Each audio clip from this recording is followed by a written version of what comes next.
If you have a Citibank credit card, then how you can simply make a payment for your credit card just from the Citibank application or official website.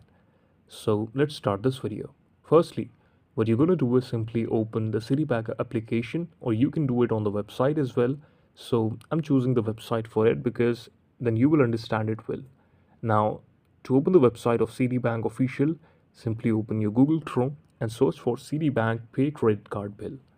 Now, whenever you will search it, you're going to see these type of options in front of you. Now you have to click on the first website called Citibank Online Bill Payment.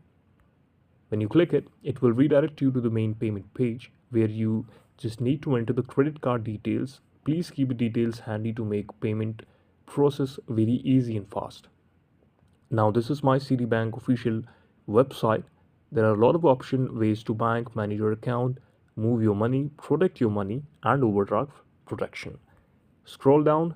Here you're gonna see make bill payments painless as possible.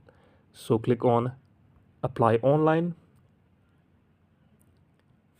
Scroll down, and then here you have to enter all the details regarding your credit card, and then you can make payment from your Citibank. Like if it's a checking account, if it's a regular account, you just have to log into your bank account with your username and password that is confidential, so that I cannot enter it right now, but you can do it from this website only. You have to select an option from there that which credit card or which account you want to make payment, and then you can simply do it. This is the video. Thank you so much for watching it.